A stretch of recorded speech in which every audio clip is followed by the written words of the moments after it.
Good morning and welcome to the podcast. I haven't recorded an episode in like a week and a half. So I know these aren't come out continuous, so it's going to just be like what I listened to yesterday.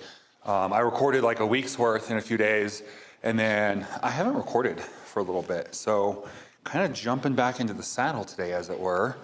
I am in Round Mountain, so I pastor two churches. I'm in the other church, Round Mountain. And we're going to talk about the Wrecking Crew today with Bautista and the man, the myth, the legend, none other than probably my favorite actor. He's one of my three favorite actors. Right now, he's like number one. I'm watching all his movies right now. Jason Momoa. Yeah, so I've been waiting for this movie to come out. It's like a remake of like a 60s movie, and I haven't seen the original, but I was excited for this one. And I went to watch it a couple days ago, on the 27th, when it came out. So my wife and I went like on a date night, and we're like, okay, let's go and let's have dinner, and then let's go home and just watch a movie.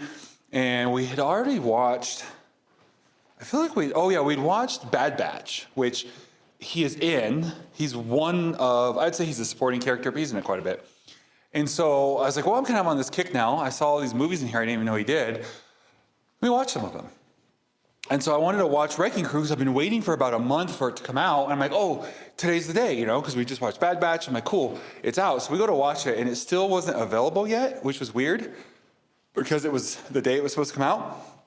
I'm like, okay, whatever. Sometimes it's not until like, in the middle of the night or the next day or whatever. There's time zones and whatnot. So fine, we'll just watch. We ended up watching Road to Patagonia. And it was really good, except I didn't like the ending. But other than that, I really like the movie. And so I am here in Round Mountain and by myself, and so it was out. So I was editing all day yesterday, and I'm like, okay, I'm gonna make dinner, I'm gonna watch this movie. And so I did, and it was really good. I actually want to talk about it today, okay? Because there's some pretty good themes for like mental health and stuff in there. And the gist of it is, I won't go into like really too many spoilers, but if you want to not watch this until you watch the movie, then that's fine. It's only, at the time of recording this, it's only been out for like a day or two, but by the time you listen to this, it'll have been out for over a week. So either way, it's about two brothers who, and again, this is in the trailer, two brothers who are estranged, who come back together basically to solve their father's murder. And he's killed. It's reported as a hit and run, but they think there's something fishy. And so the one brother, he's a cop. Well, he's on suspension. He's a little bit like Mel Gibson's Mad Max character, right? He's a cop, I believe, on like an Indian reservation, but he's a cop in Oklahoma. And the brother is a frogman, right? He's like a Navy SEAL trainer. Like he trains the cadets with like water training and stuff. So Jason Momoa's character is the cop. He goes out to Hawaii, goes to the funeral.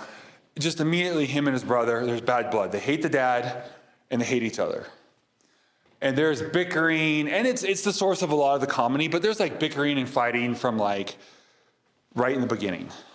In fact, Dave Bautista's character doesn't even call Jason's character to tell him their dad died because he's like, he doesn't even answer my calls. His wife had to call him and be like, oh yeah, I've never talked to you before, I've never met you, but your brother or your dad died. I thought you should know. And so that is kind of what sets some of that off or into motion. But these brothers hate each other, and it came down to some grudges they were holding. And so I kind of want to talk about two things. I want to talk about anger / like unforgiveness and what that can do to you, and then also the grudges. So I guess they're kind of like these multiple nodes within this one kind of nebulous thing. And as we get throughout the movie, you basically learn that the dad, they're only half brothers. And the dad was unfaithful. And so there's Dave Bautista as the older son. And he stepped out on his wife and ended up getting this other woman pregnant, who then ends up becoming, that kid who is Jason Momoa's character. And there's like bad blood between them because Jason Momoa's character just saw it as like, you guys always referred to me as the bastard, as I was a reminder that dad stepped out and cheated on mom. And now at this point, all the parents are dead. They've all passed. Dad was the last one, and he gets murdered in like the opening scene. And so like there's this rivalry between them. And so you've got like Dave Bautista's character who's like, oh yeah, you just went off and we haven't seen you for 10 years and you don't give a crap about any of us. And Jason Momoa's character is like, you guys like wanted me gone and you discarded me because I was the reminder of Dad's unfaithfulness. And there was a pivotal moment where Jason Momoa's mom, they don't show it or anything, it's just referenced, like she was killed back in the day, and Jason couldn't get justice for her. And he tried to find the killer. He wanted to avenge his mother, couldn't find the guy, and felt like no one else in the family cared because she didn't matter. She was the mistress. She wasn't actually part of the family, and who cares? Who cares that she died? All right, now we don't have to think about her. And so that's like Jason Momoa's mindset. And so as this movie goes on, they're having to work together, even with all the bickering and everything. And there's a pivotal scene to where Jason's character, so there are going to be some spoilers, gets arrested and then gets bailed out of jail, and then his brother is picking him up. And Jason he's mad. Like, he just turns and just punches Dave Bautista in the face, and they start fighting, and they're fighting between in the parking lot of the police headquarters. Probably the only reason they didn't then both get arrested is because it was raining and no one was outside. And they're like in the rain fighting, and trying to kill each other fighting. Like, this isn't just like two brothers fighting. This is like mortal enemies trying to land lethal blows. Like, it's a savage fight. Like, in real life, they're both brain dead and like never getting out from their coma again. Like, the way they're hitting each other, slamming each other in the cars, like slamming heads into the windshields or the windows of the police cars. They ended up like damaging 2 police cars. And there's some construction going on, so there's like a pile of dirt, like clay.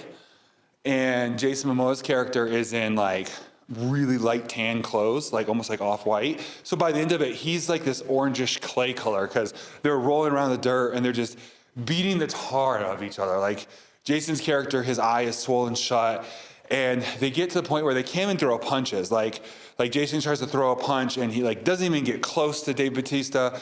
And the momentum of the punch causes him to spin and fall down. He's already on his knees, fall to the ground, and they're just exhausted, right? They're like, yeah.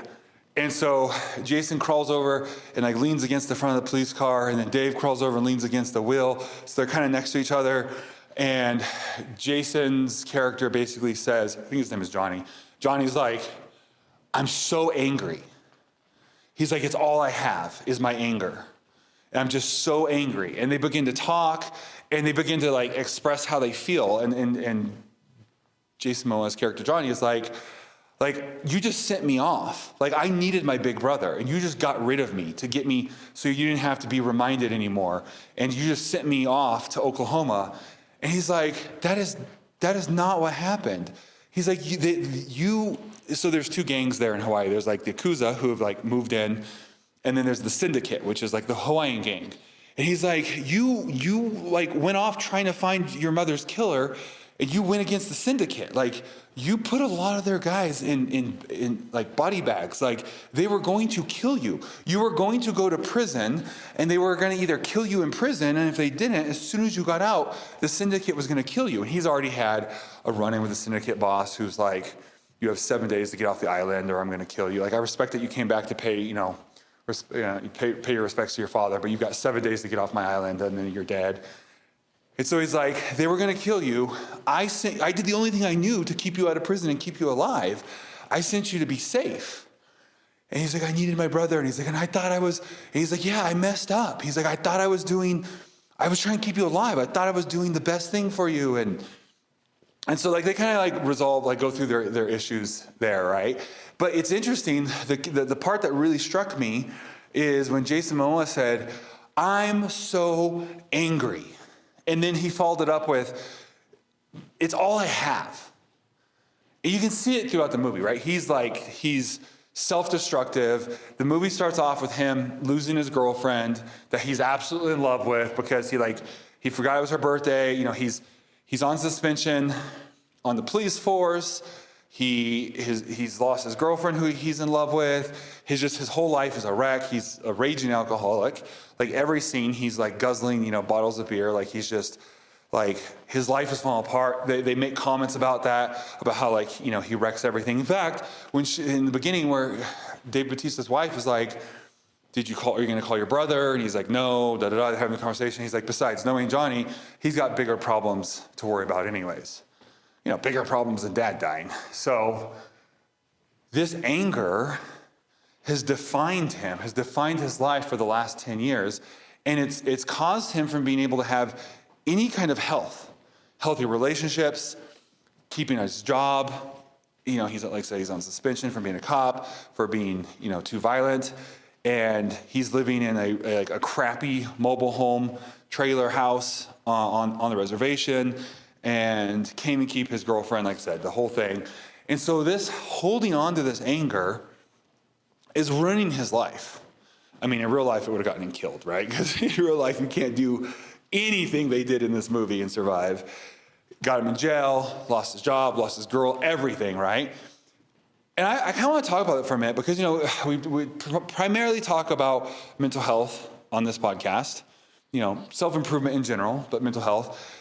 And as a minister of 20 plus years, unforgiveness and bitterness will 100% ruin your life. In fact, untreated, going on long enough, not only will it begin to destroy your life in terms of all of your social interactions, eventually it will begin to destroy your health as well. You'll end up getting, sorry, I typically don't look at my notifications when I'm recording, but I got a really strange notification, and it distracted me. Okay, so back at it. When we don't deal with it, it grows, it becomes problems. It can become even, cancer, arthritis, shriveling up, all these issues, all these health issues. So a lot of times there are cases, and this is why the church typically tends to or at least historically has never put a lot of stock in mental health and medication and stuff like that, because it's there are a lot of cases where your issues come from these things. You need to resolve these more spiritual issues, forgiveness and moving past things, and that would solve your mental health and sometimes even your physical problems. And unfortunately, they just kind of started painting it in broad strokes, that's the answer, that's the solution to everything. But yeah, it is definitely can be sometimes the answer. And if you struggle with mental health, with anxiety, depression, a lot of different things, having unforgiveness is not going to help. It's actually going to exacerbate it and make it worse. If you struggle with anxiety, having unforgiveness is going to make your anxiety flare up and be way worse. It's definitely going to do that with your depression. And so I kind of want to talk a little bit about kind of just mindset, like negativity versus positivity, forgiveness versus unforgiveness. I know I flipped those. But that kind of idea there, I even looked it up. I was like, okay, let's see, what does the medical world have to say about, complaining? And I saw study after study after study talking about the negative effects of not even unforgiveness and anger, holding on to anger like Johnny did in the movie, but even just complaining. And I've grown up, I've seen so many people who have just their lives are kind of wrecked. And they always have problems. I can think of one lady, she doesn't go to church anymore, but she would go to our church, and every time you go up, and I actually had to stop saying hi to her on Sunday mornings, and Doug still would, and later to be like, oh my gosh, that was rough. Because you go up oh, hey, how you doing? Oh, well, just pray the doctors can figure this out because I'm in so much pain and they don't know what's wrong with me, and the medicine's not working anymore, and I'm already taking more, higher dose than you're supposed to be, and it's just not working anymore, and I'm in so much pain, and I can't sleep, and you literally go on. And so then you get done talking to this lady, and you're like, wow, now I feel depressed. Now I feel down. That was intense. But then you have other conversations, and if I think I've only ever had, and I knew this lady for 2 years, 2 types of conversations. One was complaining about her health and how much pain she was in and how the doctors can't seem to find anything wrong and fix anything. And one was, like the other type of conversation was complain about other people. Complain about what she didn't like about her last pastor, which I'm now sure she does about me, right? Because if they come to your church, it is really anything. If they come to you, complain about the last people, their last group of friends or boyfriend or relationship or whatever, boss, eventually they're going to be complaining to someone else about you. And so it was always negative. And so it seems to be, I could literally sit here and name person after person after person who has some sort of illness or issue, but then like even a physical issue, and they're a negative person. And they always tend to say things like, I don't understand this illness. Like the doctors can't figure it out. I can't seem to shake this thing. It doesn't make any sense. I've tried this, it's not working. And they're like the most negative people. Negativity will destroy you. Now, it's not always going to look like Jason Momoa's character, where you're like trying to kill your brother in a police parking lot after just trying an insane, to rush the bad guy's base by yourself, completely unprepared, and then trying to kill your brother because he's the only one there to kind of fight against. And it's not always going to look like that. Not everyone is a violent person. Some people, but most people aren't violent people. And so their anger that, they don't have physical violence, so it turns into violence of the words, tearing other people down. I remember I was teaching, if you've been followed into my stuff, I don't have much positive, ironically, to say about our time in Virginia. And unfortunately, this story is going to be more of the same. And I was teaching, and I had all these students, and these students would just sit around and complain all the time. You can't blame them because that's what they saw the parents, the adults do all the time. And everyone at this church all they did is complain about everything. Go out of their way to find things to complain about. Would run out of things to say on lunch break, pull out their phone and scroll until they could find something to complain about. Like, it was and they all had health problems, and they all had personal problems, and they always had drama, and the telltale sign of they have all these people that used to be in their lives and are now dead to them, or their enemy, right? The adults had it, the students had it. I'm like, do you guys not see a pattern here? Do you not see a correlation between your negativity and your complaining and the fact that your health is bad and none of your relationships can work, and always having fallouts, and I don't talk to that person anymore, and it was just like, geez, you guys need to grow up. This is like reading the book of the Lost Boys. No, wait, is that the vampire one? No, what's the island one, where it's all the boys are on the island and they just degenerate into savages, killing each other? I think Lost Boys is the vampire one. I'm thinking of the island one. Anyways. And that is the social equivalent of what this environment was. I remember one time in particular, this encapsulated it so much, because I was constantly like, hey, don't complain so much. Hey, be positive. Well, no, of course with that attitude, this is never going to, well, of course not with that attitude. And I remember trying to just get them to be more positive and to, change their outlook on things. And they were talking about one day about a YouTuber, a vlogger. What's his name? It's the Smile More was his logo, his slogan. He was one of the early YouTube vloggers. He used to do prank videos. I can't think of his name. Anyways, he was really famous for vlogging about his life and his family and whatnot. And I wasn't a huge fan of. He wasn't necessarily my style, my particular taste of vlogging, but I'd watch his stuff occasionally. And I remember they're making fun of his tagline of Smile More. And I think he'd just gotten a warehouse and come out with his merch and his Smile More t-shirts and merch. And they were kind of mocking him, oh yeah, I'd smile more too if I had the millions of dollars, if I had, a fish tank full of koi fish at $2,000 a piece, and there's half a dozen of them swimming around. I'd smile more too. And I remember jumping in the conversation, and I stopped them. I said, guys, you're looking at this all wrong. You're looking at this as if the reason he can be happy is because of all the success he's reached. But guys, have you ever stopped to think that maybe it's the other way around? Maybe he's successful because no matter what was going on in his life, no matter how hardships he's going through, the fact that he's putting all this time and doing these videos and didn't have the subscribers he wanted, didn't have the success he wanted, no matter what he was going through, he told himself, just smile more, keep going, it's going to work out one day. Like, don't you think that there's a chance that maybe his success is because of his mental attitude and his emotional state, not the other way around? And they're like, nah. I'm like, okay, well, then you're always going to be a loser in life then. And they thought that was very offensive. And it probably was offensive, but time has proved me right.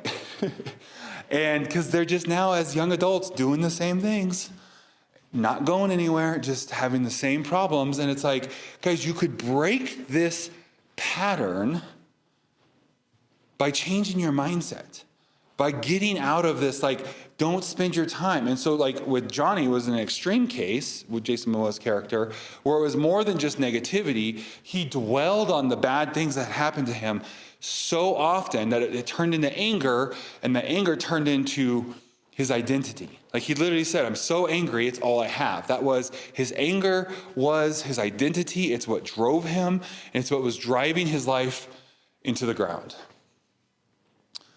Versus you have other people who have survived horrible things, gone through horrible ordeals, who have had numerous problems in their lives, and that same hardship has been their reason for existing, their reason for overcoming. In fact, I'm listening right now to, I know this is fiction, but I like talking about, RPGs.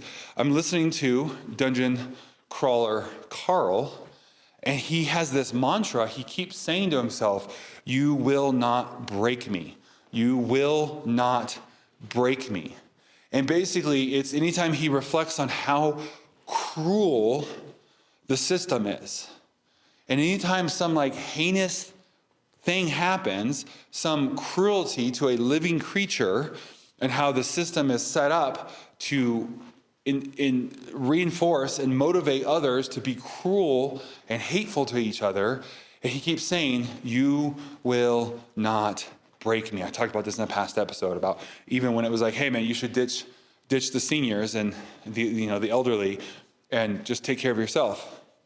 And it was like, you got to look out for you. He's like, no, because then what are we? They've taken everything from us. They've taken our world. They've taken our lives. This is the only thing that they can't take if we don't let them. You will not break me. And so I'm going to wrap this up. I want to encourage you, don't let it break you. Don't let life's circumstances, don't let the truly horrible things that can and do happen in this world to break you. Don't become a Johnny, become a Carl. Don't become Jason Momoa's character where he's like, I'm so angry, it's all I have, that it broke him. Be like Dungeon Crawler Carl, where he's like, no matter what horrible things I go through, it won't break me. I will stay true to my values. I will treat others, and the way I want to be treated. I will do the right thing because it's all I have left. They will not break me. They won't take my dignity of treating others with dignity away. So the next time you see a video and you just want to comment some hateful thing, or you want to treat or put someone else down because you're having a bad day, remember, don't let it break you. Don't let the system break you. Rise above it. Be a better person. Now, I know this has been a reoccurring theme in quite a few of these episodes, but it is so important. And if you could get this and you could master this, I'm not saying it's going to magically make your mental health issues go away, but it's going to help. Right? What do you think is easier to do getting through life with, depression, anxiety, in my case, bipolar? Which mindset and which worldview do you think it's going to be easier? Is I'm a victim, woe is me, no one has it as hard as me, and because I have these things I can never accomplish anything, and because that it's unfair, and it's okay for me to lash out at others because you don't know what I've gone through? Or the person who's like, I know I've got these issues, I know I'm at a disadvantage because of my mental health, my physical health, whatever it may be, my circumstances, my situations, but I'm going to rise above it. Instead of that being the reason, that like the victimhood, I'm going to use that as my motivation, like almost like a chip on your shoulder, but in a healthy way, because it can go too far. It's going to be the reason I'm determined to succeed. And to pick up the mindset of like, yeah, you're not going to break me. Being born with no arms and no legs isn't going to break me. Having severe depression and anxiety isn't going to break me. In my case, bipolar, and I'm realizing a lot of my symptoms, this is how I said it to my wife yesterday. I said, I know my biggest problem in life is from the bipolar, but actually I think the most of my problems are actually from the ADHD that I don't really think about, and I didn't even realize until as I'm going through some medical books and some mental health books, I'm realizing some of this stuff is actually not even the bipolar, some of it's even the ADD or ADHD, because I guess ADD doesn't exist anymore. And so this idea of like, yeah, the 1-2 combo of bipolar and like extreme like ADHD but I could use that as my excuse. Well, I'm just this way because I was set up for a disadvantage.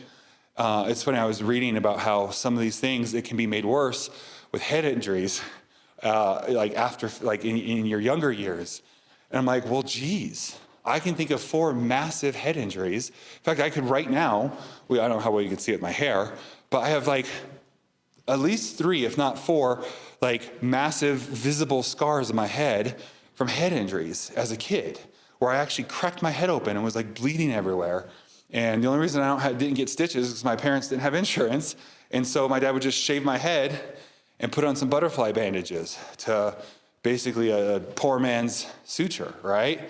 Like, cool. So because of things that happened to me, 2 were my cousin hitting me in the head with, one was a sharp and one was a heavy object, dropping a giant fire log on my head from on top of a building down on me. Like, thank God I'm even alive, right? Different things. So I could use that as an excuse. Well, it's not fair. I have these things. They're made worse by these head injuries I had as a kid, and none of my teachers ever understood me and worked with me. Instead, they just made me the villain. I talked in the past episode of how I was bullied a lot because of my size, and smaller kids would realize. Like, I had a kid who used to tell the teacher, like every day we'd come back from lunch, would tell the teacher that I hit him. And then she would have him show her how I hit him. And so he'd get to hit me for free once a day. Well, it wasn't once a day, but it felt like it. A lot. And he'd get to literally just come up and hit me the way he said I hit him. And I never did. Like, how is that fair? I talked about, being jumped, and none of the adults really seemed to think it was that big of a deal because of how big I was, right? I could look at all these things and say, you know what? I'm a bully because I was bullied. And now I have the power where I can, and I could, again, victim mentality, justification, or I could say, you know what? Screw that. You're not going to break me. These are going to be the reasons why I choose to be kind, and why I choose a life of service, and why I choose to try to help others and understand others and work with others. So anyways, that's all I got. Kind of gotten a little bit here on a high horse. I'm going to get down and get back to work. Love you guys. Have a blessed day, and I'll see you in the next episode.